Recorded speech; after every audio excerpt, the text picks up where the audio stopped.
હવે છઠ્ઠા દાખલામાં એમ કહેલું છે કે પીએ બરાબર પીબી. પીએ એટલે ઘાતગણ કહેવાય. હવે ઘાતગણ એટલે શું તે હું તમને જરાક બતાવી દઉં. તો ઘાતગણ એટલે ધારો કે એ બરાબર 1 અને 2 હોય ને તેના મારે ઉપગણ લખવા હોય તો પહેલો ઉપગણ છે ખાલી ગણ, પછી એક ઘટક હોય, પછી બીજો પણ સિંગલ ઘટક હોય ને પોતે. આ ઉપગણના ગણને ઘાતગણ કહેવામાં આવે છે. એટલે ઘાતગણમાં હંમેશા ગણ પોતે આવેલો જ હોય છે. એટલે કે ગણ એ ઘાતગણનો સભ્ય ગણાશે. સભ્ય બી ગણાય અને ઉપગણ બી ગણાય. તો આપણે એનો જ ઉપયોગ કરીને આપણે દાખલો ગણવાનો છે. તો એમ કહેલું છે કે પીએ બરાબર પીબી હોય તો, એટલે ઘાતગણ જો બે ગણના સરખા હોય તો ગણ એ અને ગણ બી સરખા જ થશે. જો ઘાતગણ સરખા તો ગણ સરખા. આને કહેવાશે ગણ ને આને કહેવાશે ઘાતગણ. તો પહેલા એ પોતે પોતાનો ઉપગણ લખાય તો તેના પરથી મારથી એમ બી લખાય કે એ પી ઓફ એનો સભ્ય થશે. ગણ એ ઘાતગણનો સભ્ય થશે. ફરીથી મેં બોલતો છે, ગણ એ ઘાતગણનો સભ્ય થશે. હવે એમ છે કે પીએ બરાબર પીબી આપેલું છે. પીએ બરાબર પીબી હોવાથી પીએ બરાબર પીબી હોય તો એ પીબીનો પણ સભ્ય થાય, એ પીબીનો બી સભ્ય થાય. એનો મતલબ એમ થયું કે એ ગણ બી નો પણ ઉપગણ થશે જ. એ ગણ બી નો પણ ઉપગણ થશે જ. એટલે આને હું લખું પરિણામ નંબર 1. ફરીથી હું પાછો લખતો છે, કારણ જરાક જોઈ લેજો કે બીનો ઉપગણ છે, માટે ગણ બી એ બીના ઘાતગણનો સભ્ય છે. પાછું આપણને ખબર છે કે પીએ બરાબર પીબી માટે બી હોવાથી એમ લખી દઉં, હોવાથી બી એ પીએનો પણ સભ્ય થશે. માટે બી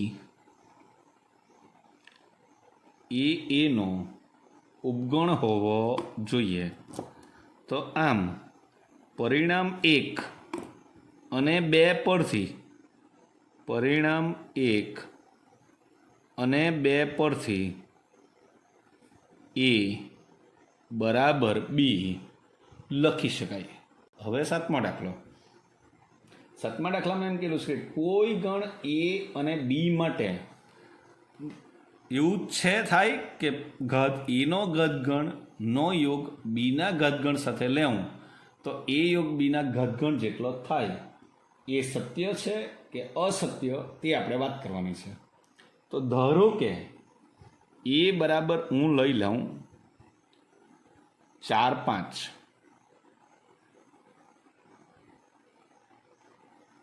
અને બી બરાબર લઈ લઉં 5, 6.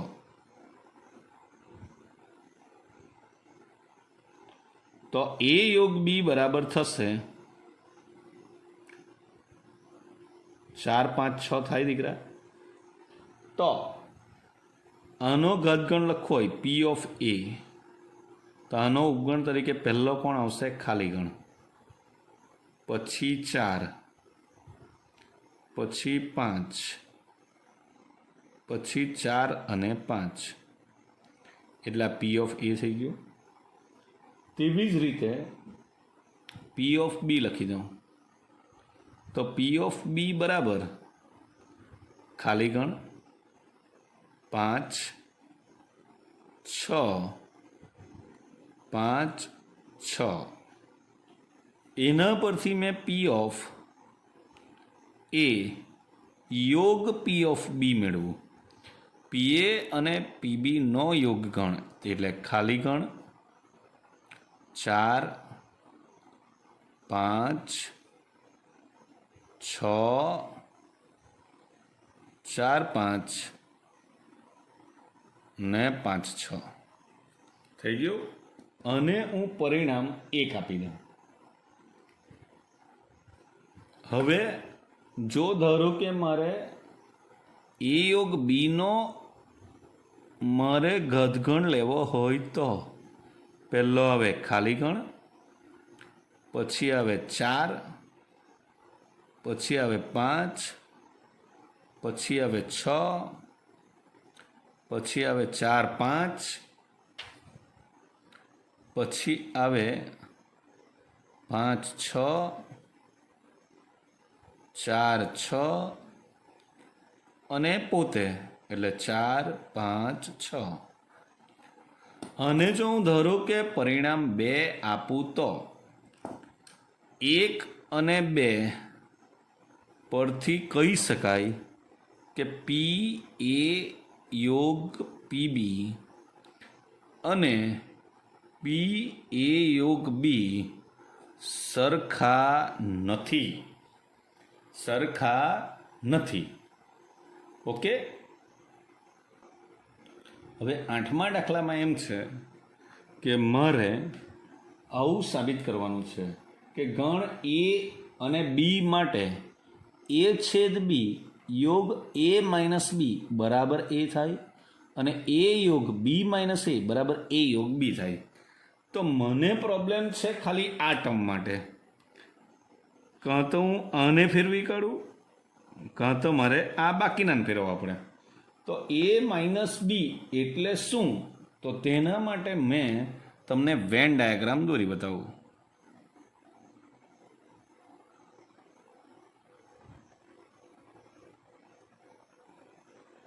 એ બી તો તમને એમ કહેલું છે એ માઇનસ બી એટલે એમાં હોય અને બીમાં ન હોય. એટલે આ મેં લખ્યું એ માઇનસ બી, પરંતુ એ છેદ બી ડેશ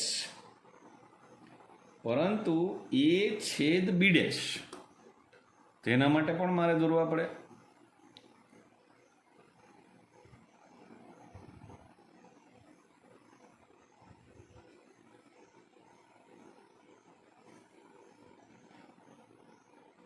આ એ અને બી. એ એટલે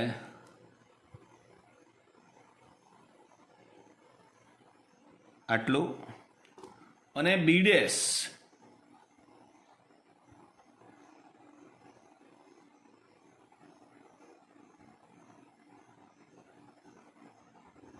એટલે આટલું. તો બંનેનો છેદગણ કેટલો થશે? એ છેદ બી ડેશ એટલે બંનેનો છેદગણ આટલો જ થાય.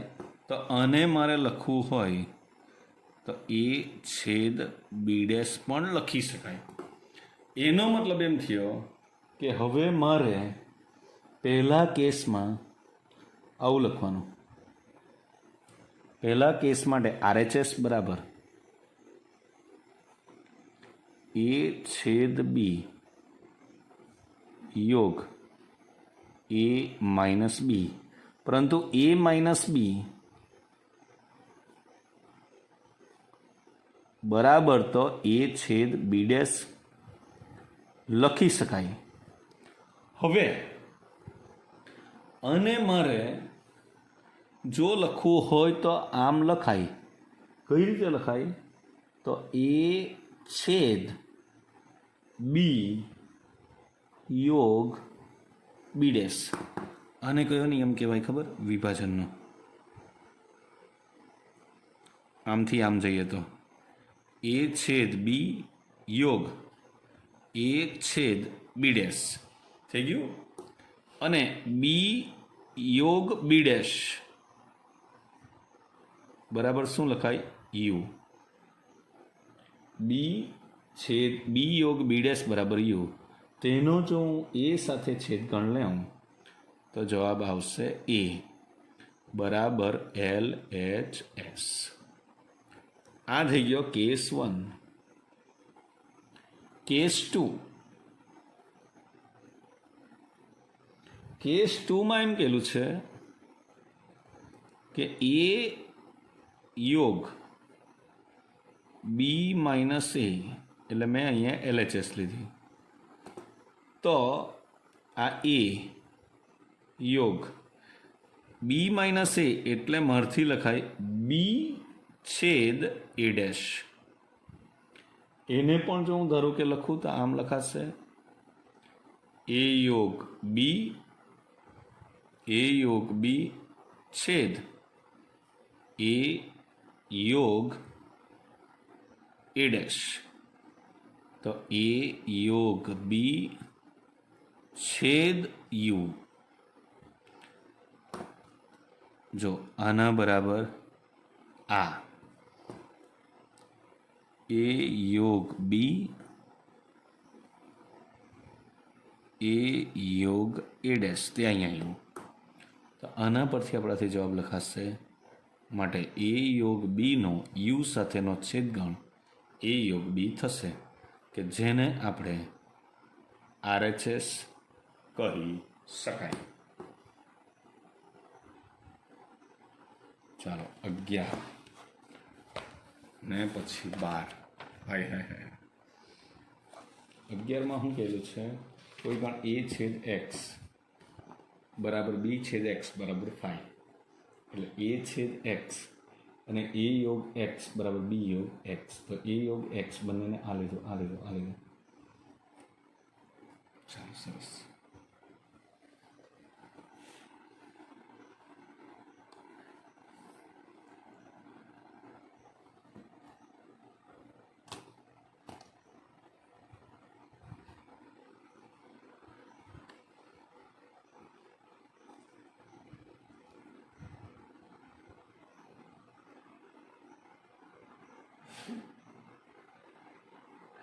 હવે 11મો દાખલો એ છેદ એક્સ બરાબર બી છેદ એક્સ બરાબર નથી 5. અને બીજું શું કહેલું છે એ યોગ એક્સ બરાબર બી યોગ એક્સ. તો સાબિત કરો કે એ બરાબર બી. તો પહેલાંથી આપણે જે આપેલું છે તે લઈ લઈએ કે એ યોગ એક્સ બરાબર બી યોગ એક્સ. હવે આપણે જો વિભાજનનો નિયમનો ઉપયોગ કરવો હોય તો મેં શું કરું એ યોગ એક્સ નો છેદ એ સાથે લઉં ને બી યોગ એક્સ નો છેદ પણ એ સાથે જ લેવા પડે. તો એના પરથી શું થાય કે એ છેદ એ યોગ એક્સ છેદ એ માટે આ હું શું થવાનું બી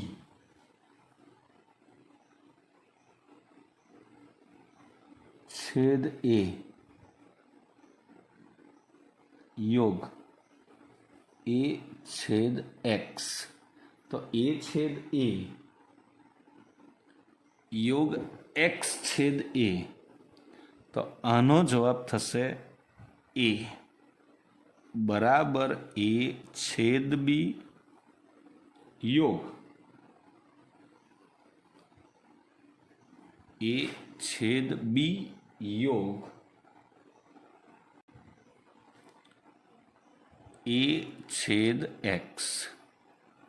માટે એ બરાબર એ છેદ બી યોગ એ છેદ એક્સ એટલે તો શું છે બી છેદ એક્સ. અહીંયા બાજુમાં લખી રાખવાનું કારણ કે એ છેદ એક્સ બરાબર બી છેદ એક્સ. હવે આપણને એટલું બી ખબર છે કે બી છેદ એક્સ બરાબર બી થાય. તો અહીંયા એ બરાબર એ છેદ બી બરાબર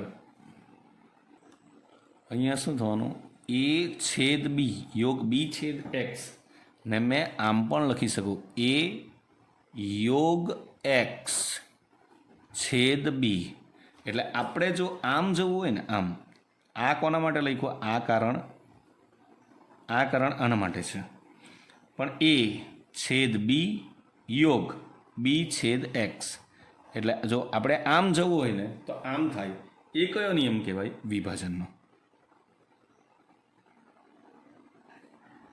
વિભાજનનો નિયમ કહેવાય હવે એ યોગ એક્સ બરાબર તો બી યોગ એક્સ છે બી યોગ એક્સ છેદ બી તો અહીંયા શું આવશે જવાબ બી માટે એ બરાબર બી અહીંયા બી આપણે કારણ લખવા પડશે એ યોગ એક્સ બરાબર બી યોગ એક્સ દાખલો કન્ફ્યુઝન વાળો છે એ યોગ એક્સ બરાબર બી યોગ એક્સ બંનેનું મેં છેદ એ સાથે લઈ લઉં તો આ શું થઈ ગયું એ છેદ એ યોગ એક્સ છેદ એ અહીંયા શું થવાનું બી છેદ એ યોગ એ છેદ એક્સ હવે આ તો એક્સ છેદ એ એટલે એક્સ ને આ એ તો એ યોગ એક્સ એટલે તો એ જ આવવાનો છે પણ અહીંયા એ છેદ બી ને એ છેદ એક્સ પણ એ છેદ એક્સ બરાબર તો બી છેદ એક્સ એટલે આ અહીંયા બદલ્યું આ આમનું આમ આવ્યું હવે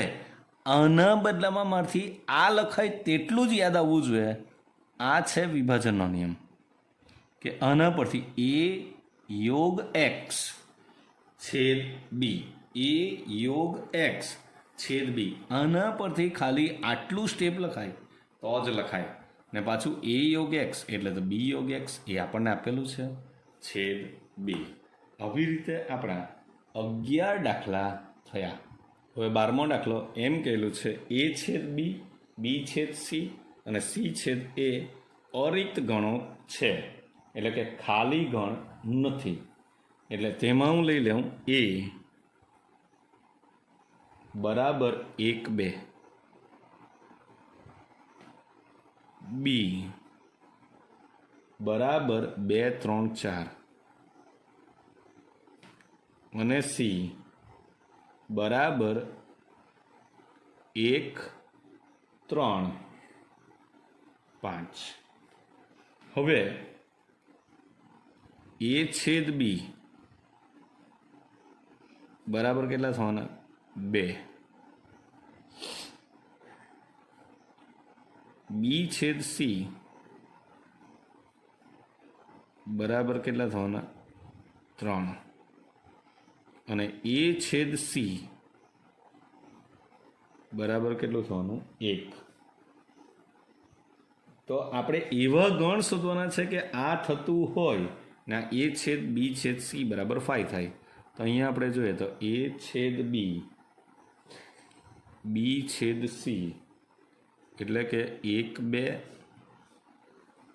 છેદ 2 3 4 છેદ 1 3 5 એવો કોઈ સભ્ય નથી કે 3 3 માં આવેલો છે એટલે ખાલી ગણ થશે આપણને એમ કહેલું છે કે મારે એવા 3 ગણ શોધવાના કે એ છેદ બી છેદ સી અને એ છેદ સી ખાલી ગણ નહીં હોવા જોઈએ તેમાં દરેકમાં એક સભ્ય છે પણ 3 3નો છેદગણ લઈ તો ખાલી ગણ થાય એમ મારે સાબિત કરવાનું હતું હા